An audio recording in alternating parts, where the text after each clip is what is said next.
And I hope everybody's weekend is going to be great. We've got another preview for this weekend. Gulfstream Park has the Fountain of Youth Stakes as well as other great races.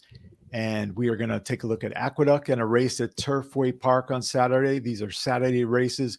Win at the Horses. I'm Joe Kelley, joined by my dad, Bill Kelley, out in Vegas, doing some reconnaissance work for myself for NHC and seeing what's going on. How you doing, Dad? Doing great, really good. And Yeah. happy to Lot, be lot, on. yeah, great to have you on. And before we, I know Saturday, tell us what's going on with Santa Anita and why did they cancel? They're supposed to get rain tonight. If it drizzles in California now, they suspend racing, and worse, they suspend workouts, which is probably the reason that Baffert didn't send anybody to Oakland this past weekend because Okay. they missed workout days. Yeah, because the Is tracks the were open. is the rain out there as significant as a No, deluge out here? No, not at no, all. no, Okay. no. Yeah. What you would consider a northeaster in New York or Connecticut is it's a drizzle out here. Yeah. I mean, really, if the sprinkler goes off, they cancel the races. It's that bad. Panic City, right? Right. Yeah. Yeah. Well, anyways, we still have great racing. Most of the focus will be down Hallandale Beach in Florida for the Fountain of Youth Stakes. But why don't we start with Aqueduct? And Aqueduct Okay. has some stake races as well. That's my primary track I follow. But the seventh race, a 1 mile fillies, 3-year-olds at the Busher Stakes. And how are you taking this one? These young fillies. Well, I think the horse to beat is the 6. I don't. I can go. I can get my. I have to leave this page Okay. if you leave for a second. Um, We'll keep you steady with that. We're gonna. yeah. Your top pick Uh, is the 7 or no, 6. the 6, Okay. and it's funny. I've got it to a point where I think that the play here for me would be that this is a horse that ran in second to what is it, just FI or FY or whatever it is, who's running in Gulfstream the same day, today on Saturday. But this horse ran to a very close second to that horse in the Breeders' Cup. And coming back, and hon, so uh, the uh, hang on, just I'll go back on the stream. So Okay. my play is I've got the 6 over the 271. Okay. And I'm just a gonna add one in there for go, you. go. Yeah, A just a second. I got it. a Peter Walden, the number 3 Sicilian Princess. Excuse me. And Ramon Vasquez aboard. Second start, young horse, filly. But the second start, the stats for Mr. Walden, very good. A 1.42 ROI. So we want to let you know to throw Sicilian Princess in there for the Busher Stakes. And also, we're waiting for my dad, Bill Kelley. Where'd he go? He's there somewhere. He's out in Vegas.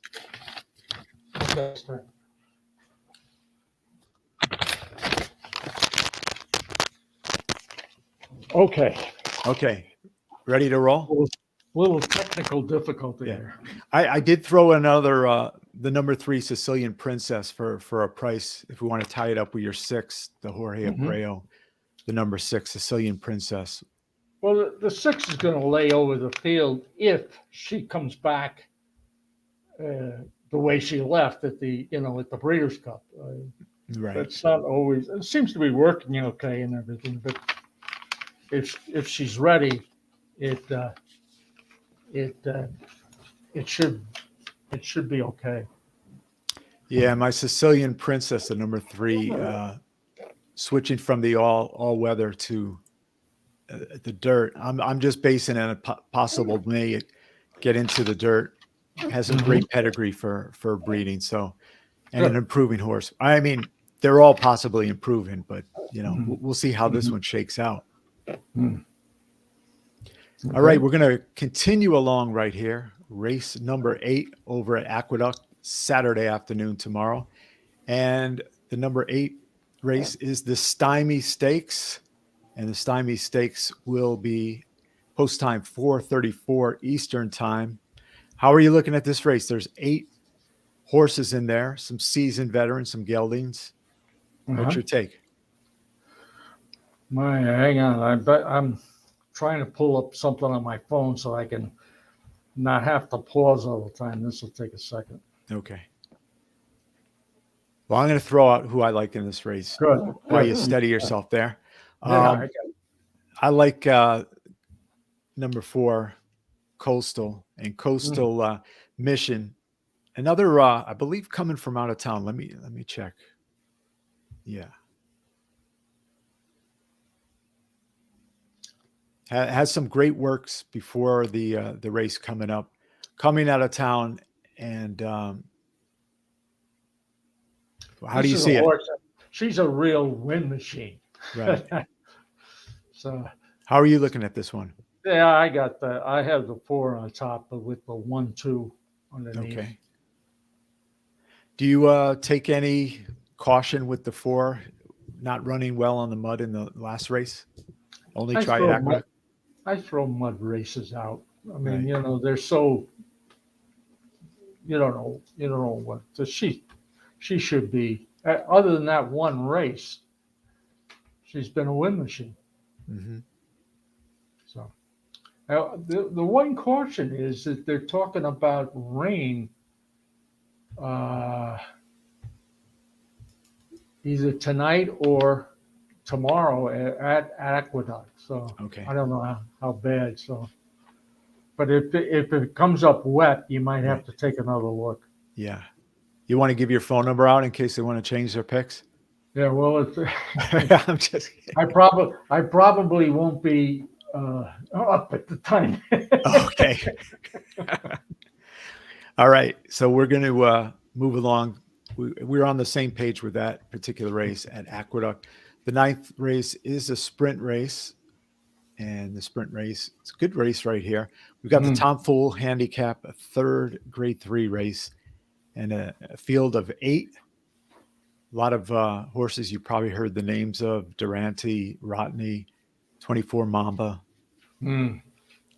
This yeah, go ahead. This is one I would be careful with. It looks like it's going to be a very hot pace. Mm-hmm. Oh, yeah, I got that too, yeah. Yeah, and I think the 2 horses that you might want to look at are the 2 and the 3 for better pricing, because I've forgotten the name of but the 3 is definitely a pace advantage, should be on the lead. So depending on how the track's playing, I mean, by this time you'll know whether it's speed favoring or if it's wet, that type of thing. But the 2 horses you mentioned, Rockney and Durante, are, certainly legit horses. Right.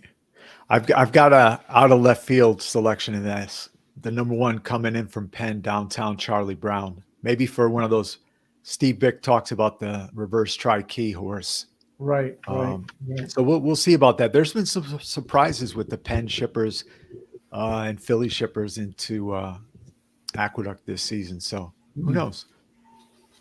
Well, I mean, most of the horses, the good New York horses, are in Gulfstream, not at Aqueduct. Right. So I mean, even though it's a New York Racing Association track, the out of town horses are not overwhelmed, really. Who's the trainer on that horse? Mr. Hernandez, the number Hernandez. one, downtown Yeah. Charlie Brown, out of Yes. Penn National. I don't follow Penn National too much, so No, neither do I. yeah. So, So all it's a right, bull. It's a bull ring anyway. You know. So yeah. We've got a race which may be key or potentially a key in preparation for the Kentucky Derby. It is the 3-year-old grade. What's it grade? Grade 3, the Gotham Stakes. Huge field in this one, and I jotted down 5 different horses in the mix. So if I'm going to play this race, I'm going to be searching for value. How'd you see it, Dan? I agree with you. The problem with this race, it's a one-turn mile, Mm-hmm. and I think Cox has got 3 horses in the race, right? I'm going to pull up the sheet right here. And it's a 50 Yeah, point. he does. It's a 50-point race. I do know this. This race is 0 for 48 in the Kentucky Derby. Wow. So what I said before, scratch that. Yeah, I mean they're looking just to get in the gate. Mm-hmm. Whoever wins is in. You got a 50-point. Puts you right up there with Sierra Leone and Fierceness and with Track Phantom and whoever wins this race is going to be listed at the same rating as those horses. And then I had it 8. I think that the horse that I like really on top, even though my notes didn't say that, is the 10. Yeah, that was one of the horses I liked. Yeah. Yeah. I mean, the trainer is 27% going from maiden to, winners. Oh, okay. So I mean, he's got a good track record, and all these horses need. They're all sprinters. I don't think, if I remember correctly, there's really a horse that is proven a route of ground. Now, a one-turn mile is an extended sprint, Yeah. not really a route in my mind. So I think the 10 is the one other horse that you might want to take a look at is the 12. Now, way outside is going to sit right off the front speed. And the reason I picked him out is Lascano is riding for Sadler. Oh, wait a minute. Who? Yeah, he is riding it, the 12. Who, Sadler and what Lascano.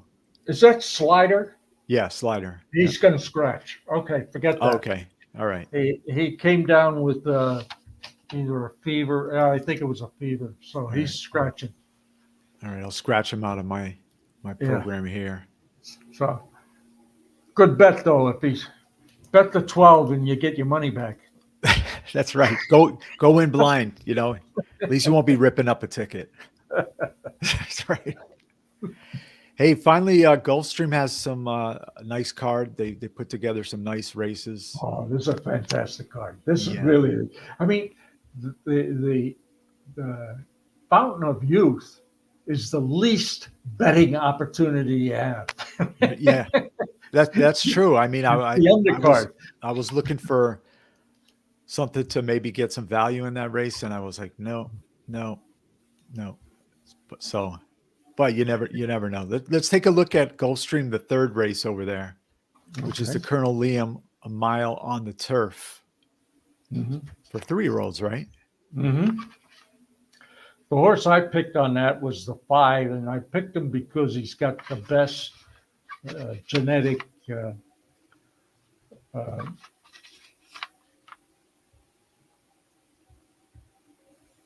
what is GSR? Well, I forgot what the S is, but he has a real advantage from his on the genetic side in this race. So I'm playing that as a single.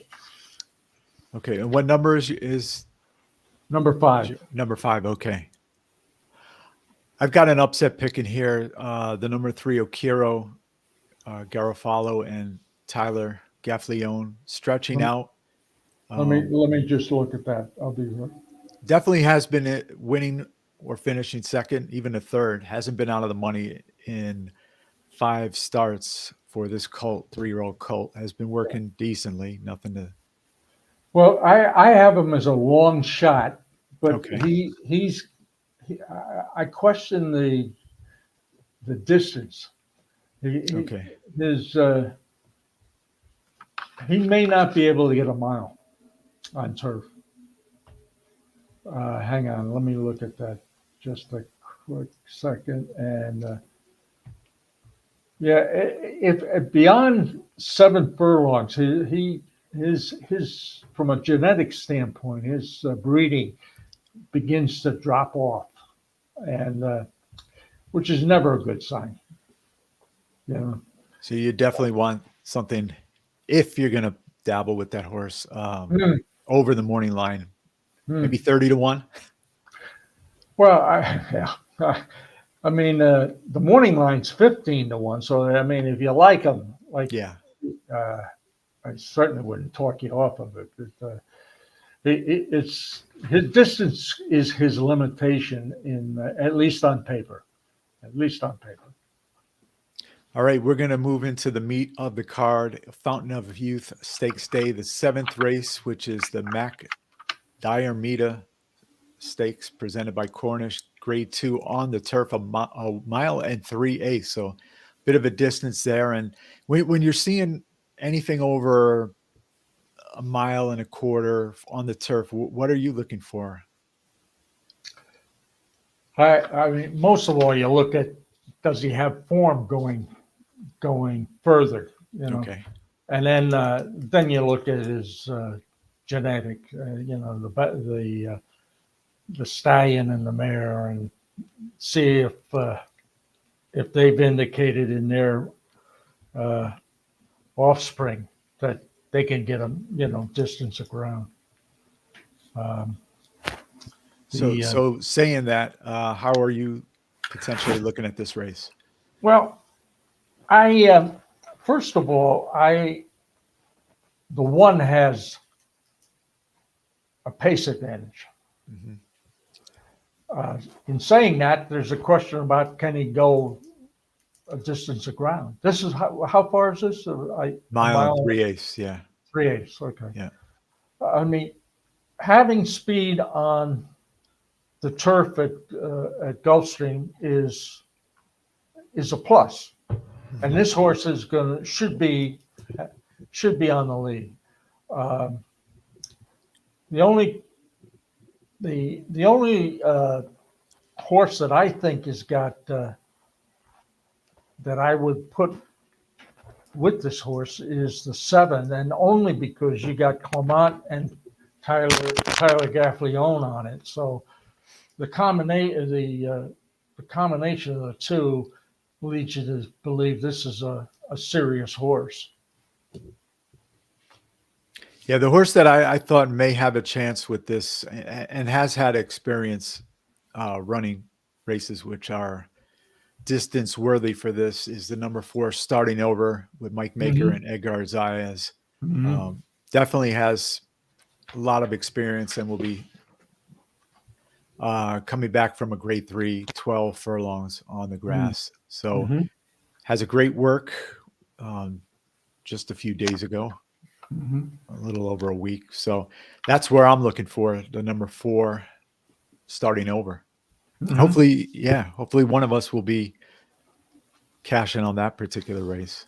Well, I had a note to play the 10 as a key exacta box with the 1, 2, 3, and the 4 now. Okay. So And the weather there is supposed to be good, right? weather is going to be good. Yes. Okay, great. So we're going to move along. We got 14 races at Gulfstream. That's like a Already mom. tired. What's that? I'm already tired. Yeah. It's like a Monmouth summer card where they run like 2 or 3 times a week and pack the whole season in there. So a race which has a lot of history to it, race number 9, the Devona Dale, which will be held race number 9 over at Gulfstream Park, and it is going to be 3:17 Eastern time, and it's a grade 2 race. How are you seeing the Devona Dale? And the distance is what, Joe? Just remind me. I don't have. Yeah, I'm just pulling this one up. It's a mile. It's a mile. Yeah. So it is a 2-turn mile. That's different than an aqueduct. The horse that most interested me was the 8 is undefeated. Yeah, and that's one of my horses of the 2 I like. Who's the other one you liked? I like the 4. 4. Yeah. Okay. Fiona's Magic. You have an affinity for 4, huh? Not really, but and usually, I mean, I'm not intentionally going with Tyler Gaffleone, but he seems to be on a lot of horses I like tomorrow. Yeah. So tell us about the 8. Other than being undefeated, what do you see with this horse that you like? Let me take a look. Yeah. I need to pull up my. We got Ian Wilkes and Leperoux who have teamed up for some nice races throughout the years. I met Ian Wilkes at over the summer. He was at the Saratoga. Yeah. I'm not a great fan of Leperoux, only from the standpoint that he has a tendency to lag in the back. You know, he's not an aggressive rider. And this horse should be mid-pack. He's stretching out from 2 sprints and to a route, which has always been a favorite move for me. And the genetics say he can do it. So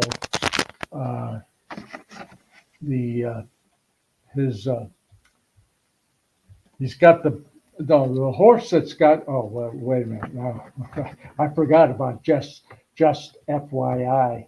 The 3 is in this race, and you can't leave her off the ticket. I mean, if she comes back, just like we talked about the race at Aqueduct, the horse that finished second to this horse in the Breeders' Cup. The horse just, if she's the same horse or improves as a 3-year-old, she has the most. A weak division seems this year. The filly division, 3-year-old filly division hasn't really shown up yet, but this was top of the class. Right. But so I think it would be a mistake to not use her as a each way in a saver bet anyway. You know, she shouldn't finish any worse than second.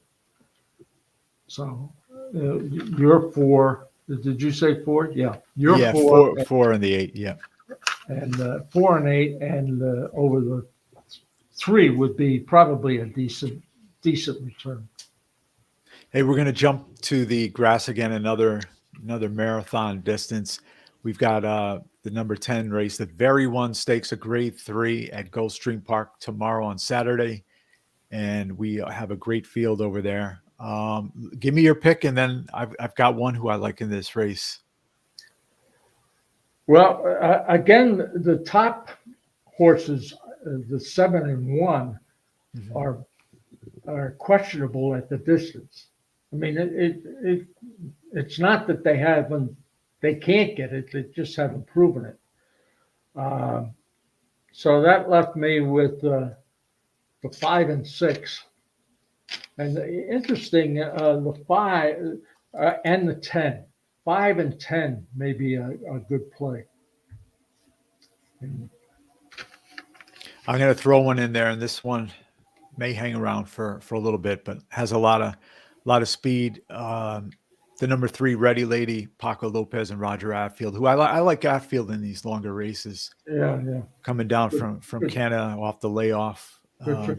The only thing now, the thing that's interesting to me now, I didn't look at this, but is the checkout, has it worked in Florida long enough to adjust to the difference in the climate?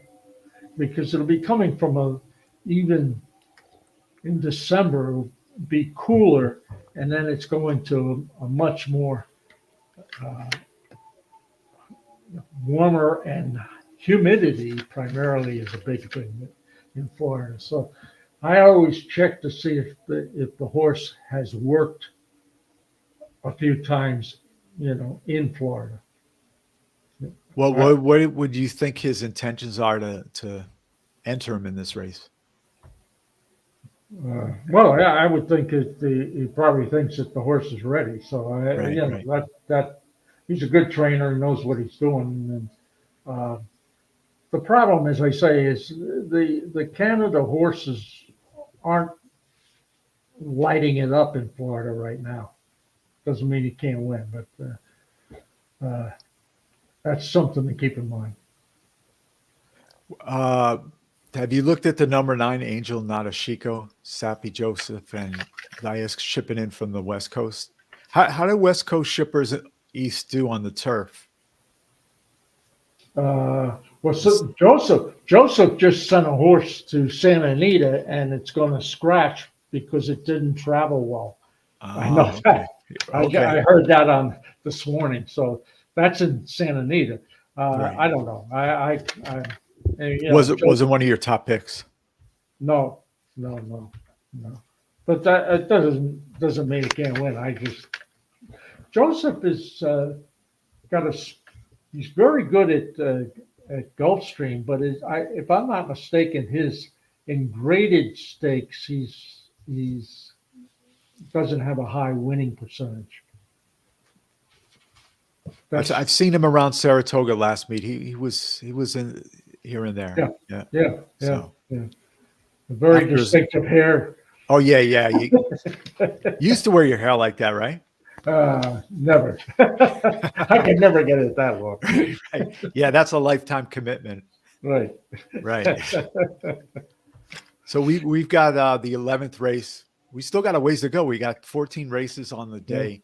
It's the Gulfstream Park Mile, which is a grade 2 stake as well. And, pretty good race as well. Mm. Well, they're all good. Yeah, there's no doubt about that. I actually went myself one of the likely ones, Wit, the number 2, which I'm probably not going to bet this race because it's really not my style to go. Actually, excuse me, I am looking at the wrong race. Yeah, we're going to go with. There we go. You want to? Which race you want to talk about? Number 12 or 11? 11. We have to. Okay. We're covering, right? All right. Yeah, the 11. Tell me about the 11th race. Well, I had the 5 on top, and the 5 is a legit horse with Sias up, and Sias just coming off a win, and Sias returns, always a good sign.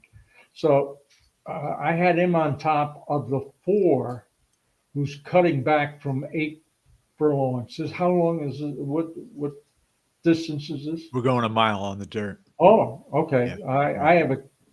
I had it cut back, but it's really not a cutback.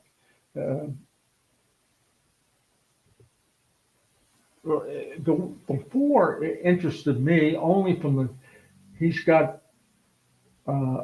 he has a race further down the page at this distance, a winning race, and in this class. So he's dropping in class and, strength of race. And so I had the 4 as a possible. What's his odds right now? checking right now as for. Bear with me right now. We've got 9-2 on the morning line. Hmm. And I mean, I wouldn't go much lower than that, Right. but he's got a history in this class, and he's dropping and coming down in strength of race. So one to keep in mind. And then I had the 8 as a long shot. Mhm. How about you? What did you get? Yeah, like I mentioned before, the number 2. I didn't have anything really to get a good price on it, so I may just team up the 2 with your horses and hope for the best.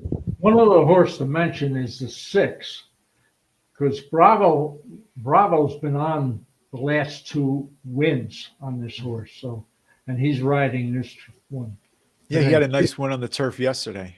Yeah. Yeah. So I Oh, mean, but although this is dirt. Yeah. yeah.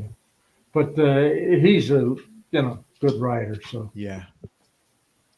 All right, we're gonna keep the train moving right here. Race number 12, which is the Canadian Turf, grade number 3, a mm. Canadian turf race in Florida. But this race has been around a long time. Mm. I've got a couple upset picks, but let me hear from you first. The horse I had on top was the 3. Okay. I mean, he's going to be the favorite. Got a high ride up, and who's been on the horse, uh, who won 2 back on this horse. So I think that he's one to be a first and second candidate anyway. I had you got to watch this. The one area to watch is the 4.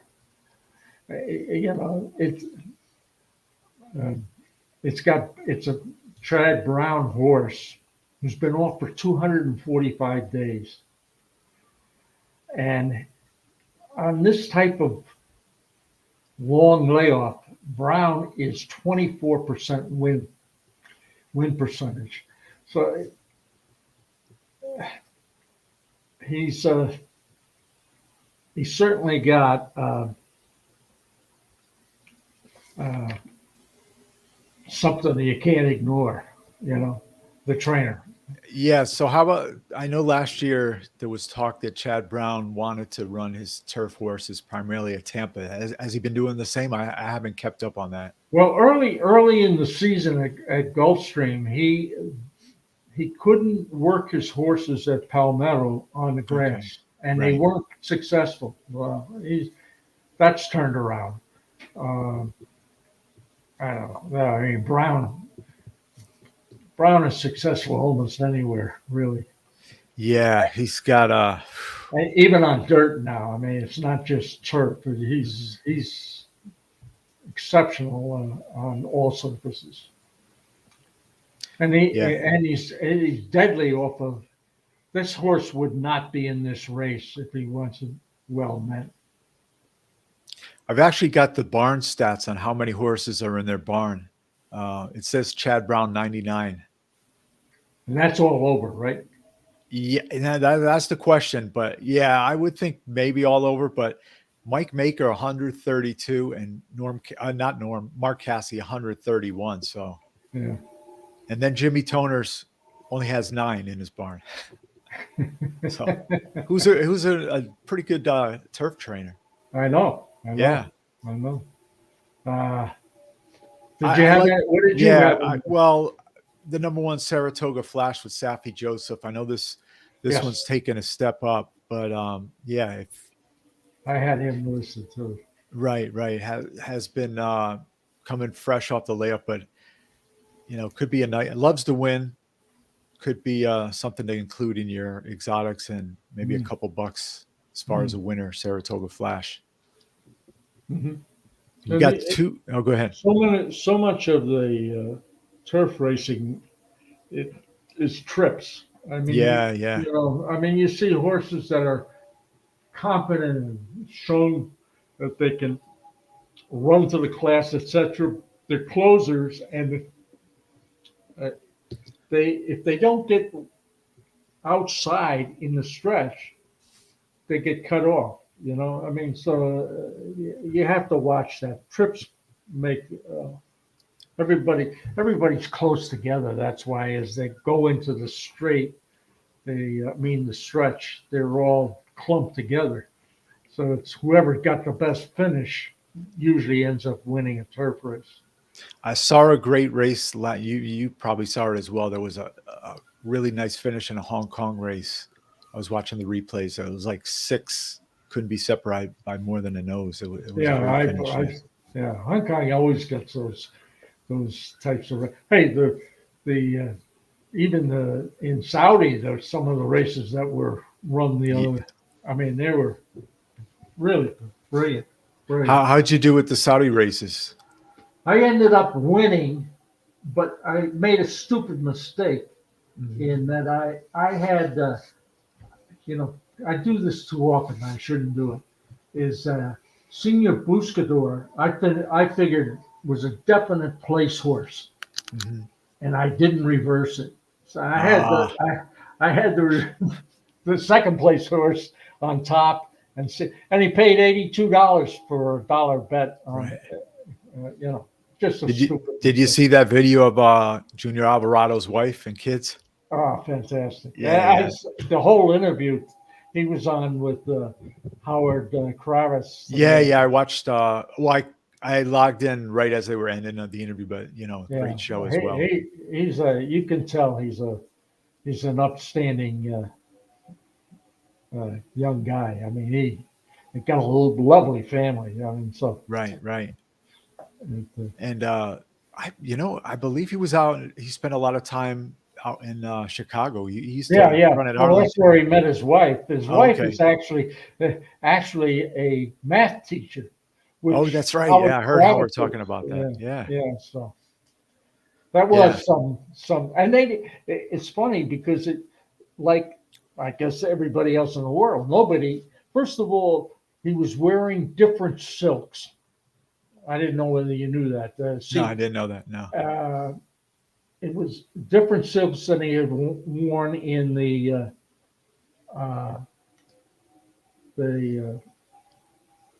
Pegasus. Okay. So, and if you heard Alvarado's explanation of the race, he was actually in front of Usai Tuscasoro. What's the Japanese horse? Yeah, I'm not sure. Well, the Japanese horse was behind, and the jockey wanted to go early, so he came. I mean, in the straight at the top of the stretch, he was actually behind Senior Buscador, pulled even with Senior Buscador, and Senior Buscador stopped running. He doesn't like to be inside of anybody. So Alvarado said, I had to stop riding him and let the Japanese horse go first. Oh, and okay. then he ran. Then he had enough. Yeah. Interesting. Yeah. Yeah. Junior Alvarado, we both were in that Hawthorne contest last summer. And I think it was the last day, might have been the last day of the meet at Saratoga, but Gary Contessa had Nutella Fella. Oh, yeah. Junior Alvarado was aboard.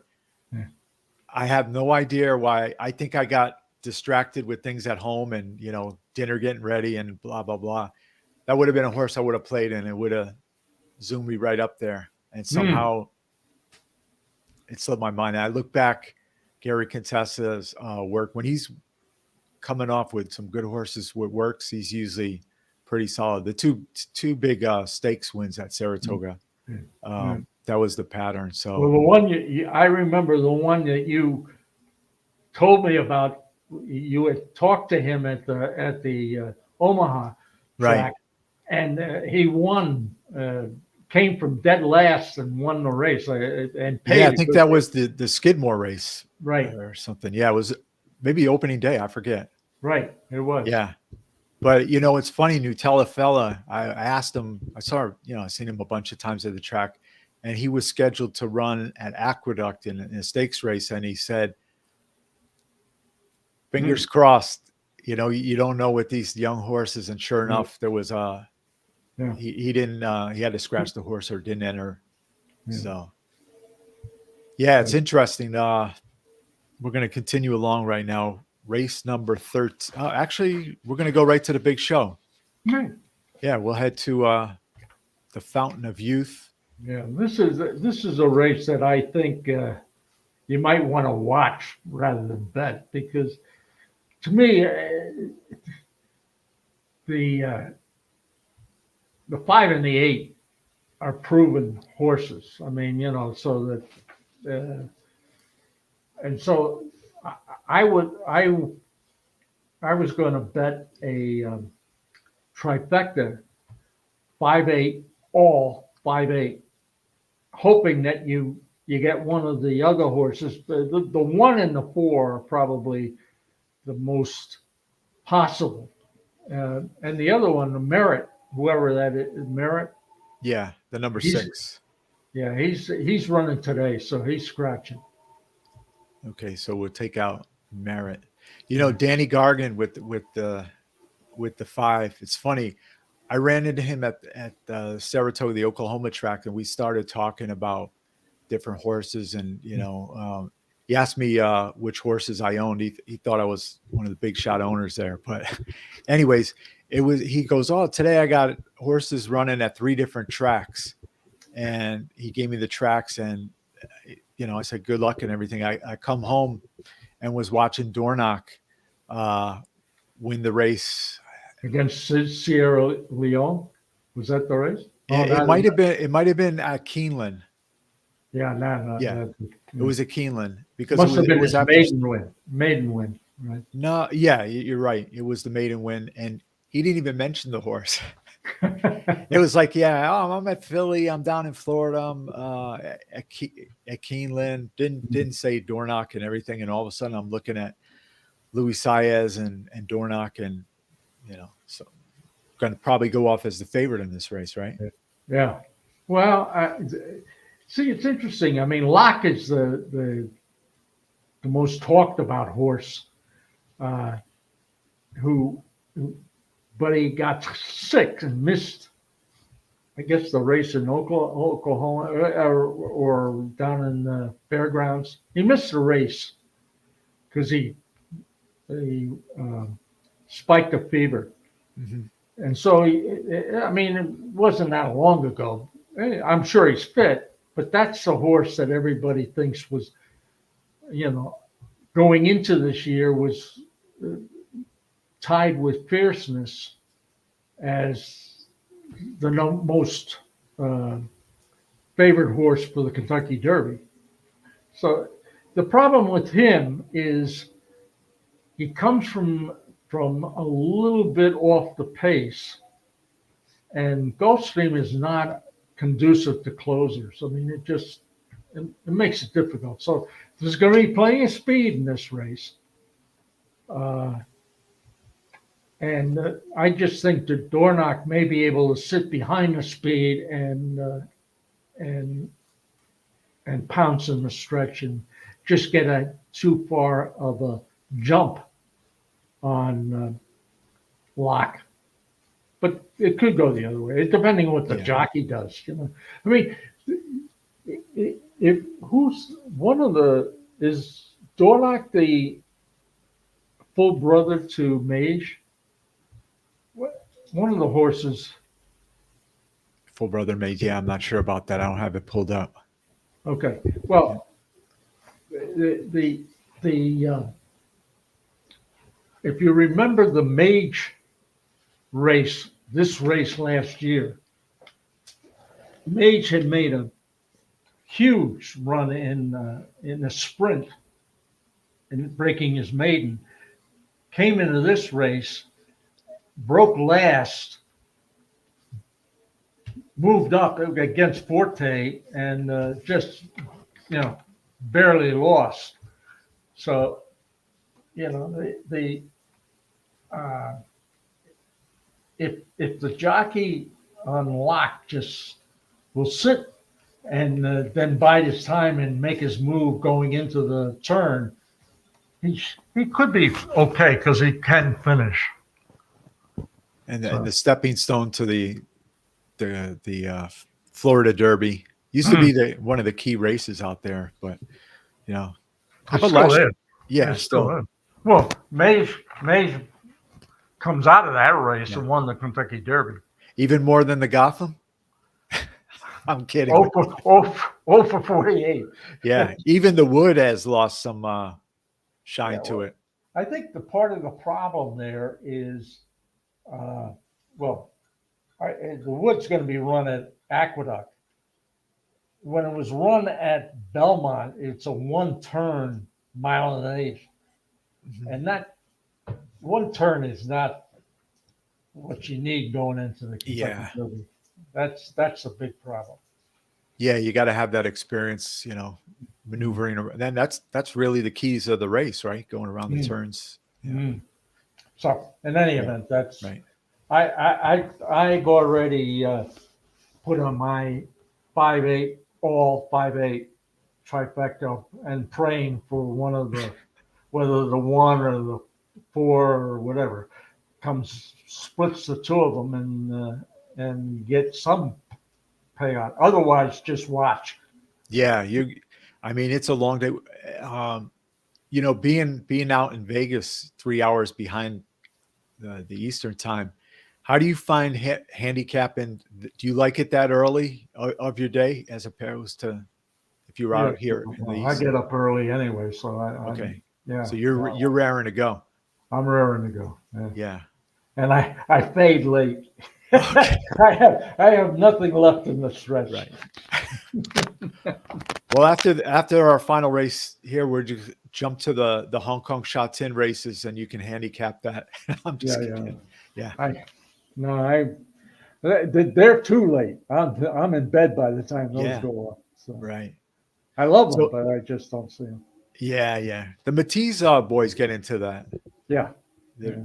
Well, they stay up all night. They have a betting consortium that a number of guys are all together, right? The brothers. Yeah, at Saratoga in the picnic area, they're right underneath the television screens. They've got purple balloons, I think, or tablecloths on the picnic benches, and you could tell there's like 10 to 12 regulars there, and maybe even more. Well, they split up the work. There's one guy I heard him interviewed that his one job is to get there as the gates open and get that. Yeah, I wouldn't doubt it. Yeah, I saw Paul Matisse as I was opening day as he was walking in. I wished him good luck and everything. But yeah, it's almost like a place that's their spot. Don't dare sit at the table and think it's your spot if you get there before. They're legends. Yeah, I'm surprised they haven't paid off, or maybe they have paid off some employee there to lay across the table for him. Yeah. But it's funny. I heard Duke Matisse talking that they order food sometimes from our local restaurant, and they go by the fence where their tables are, and the delivery driver throws the food over the fence, and they, or maybe they prepaid, but they've got a little system going on. Yeah, well, there's a famous restaurant right across the street, right? Yeah, the King's Tavern. In fact, the lady who cuts our hair was singing at karaoke last week there. Oh, okay. Yeah, I've never been there. I mean, it looks like a small kind of, I wouldn't say hole in the wall, but it doesn't look fancy. But I'm sure every place around there is going to be hopping pretty soon in June. Yeah. Who's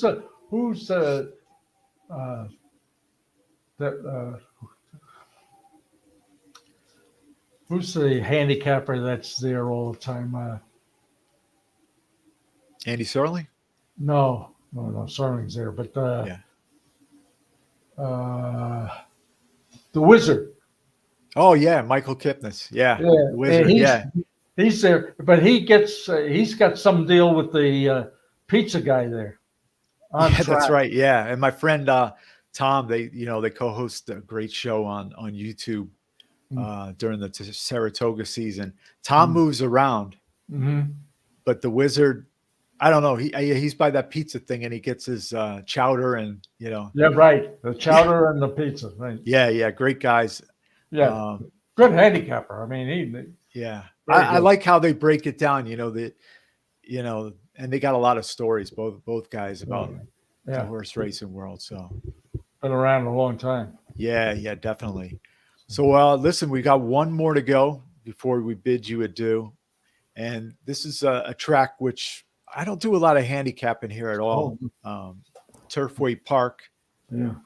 the race number 6, John Battaglia Memorial Stakes for 3-year-olds on the all-weather. How are you as an all-weather handicapper? About like everybody else, trying to learn. I watched all of the Turfway races yesterday in the book, Oh, really? Okay. and the one thing I came away with, Mhm. most of the races, I would say predominantly the races, if you threw the favorite out and followed the second and third pick, either one of those won the race. Oh, okay. Yeah. So, and I thought it was my impression when I first watched those races at the opening of the season this year was that it was a real closer's track. I mean, horses were coming from the stable area and getting up. Right. And yesterday wasn't that. It's funny. A lot of the favorites were early running horses, and they lost. Mhm. But the winners actually came from mid pack. They were at the top of the straight. They were in the hunt. They weren't coming from way back. So And that's Brad Cox and Todd Pletcher represented in here. It says both of them have 101 horses in their respective stables. So how are you seeing this particular race?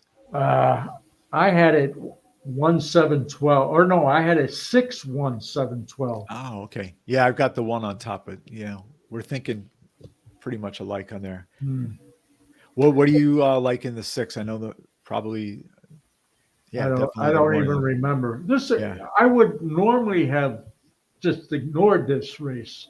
I Mhm. mean, it's only got 20 points, but last year, if you remember, what's the race after this is the Battaglia, and then the what's the race that's in 3 weeks? Is the spiral? No. This No. which is 100 points, and two fills came out of that. Ah, that's right. Yeah, 2 fills. Yeah, ran a great race. Mhm. One thing I wanted to ask you, and I was surprised. My impression was the Kentucky Derby over the last few years, horses that won that race basically never won again. I Yeah, mean, yeah. There's been, and just haven't even been close. yeah, Some of I them. mean, Yeah. here we're talking about Mage and Two Fills last year. Neither one of them did. I mean, Two Fills did win, but Right. broke down, Right. and then Mage never won again. Uh, uh, is there? And my question is, this is not a statement; it's a question. Is there a problem now because of the points that their trainers are having to put the screws on these horses too early, Right. and so they're just worn out by the time they get done with the Kentucky Derby. Yeah, Uh, it's like they hit their peak and there's nothing right. left in the tank. But That when could be something under there. the problem is when I looked up the last 10 runnings of and that doesn't I mean, other than the last 3 years, the horses before, I mean, you had Justify, American Pharaoh, won the Triple Crown, and they had, I mean, you had, who's the one that got disqualified recently? Baffert's horse. My Uh, memory's like a sieve on there. Yeah, well, in any event, Right. if you go back past the 3 years, Mhm. uh, horses that didn't happen. So I don't know. I really don't understand. You know. Well, Um, are you exhausted? yeah, I'm exhausted. Yeah. Yeah. Yeah. Yeah. Thanks. You grinded out all the big races at Gulfstream and also at Aqueduct and the John You're not gonna Battaglia. you're not gonna cover Sunday's Baffert invitation. That's right. Yeah, the Baffert's invitation. No, no, no. I mean, he's not one of my favorite trainers, to be honest, but yeah, He's so successful. They've got. I think he's got four out of the six horses running. that's right. Yeah. And now everybody's chiming in. How long Santa Anita going to stay in business? And, Yeah, the Twitter world. yeah, Yeah. yeah, yeah. So listen, you're the modern day Bugsy Siegel, right? Yeah. I like his boss, the Meyer Lansky. Oh, okay. Yeah. Yeah. So you're out there in Vegas. I'll see you in less than a couple weeks. Yeah. We'll be out there for NHC. I'm really looking forward to it. Don't forget to send me the arrival time. And Oh yeah, that's right. Yeah. you're coming in on what? On, Oh well, we're still live. okay. Oh, Yeah, yeah. I don't want them waiting for me at the airport. they probably Just- will. yeah, advance word. But anyways, this has been a look at the Fountain of the Youth Stakes tomorrow, the card and Aqueduct and Turfway Park. Thank you for joining us a Win at the Horses podcast. I'm Joe Kelley and my dad, Bill Kelley, out in Vegas. So thank you, everybody who's tuned in. You can watch on the replay and yell at us next week. Good luck, everyone.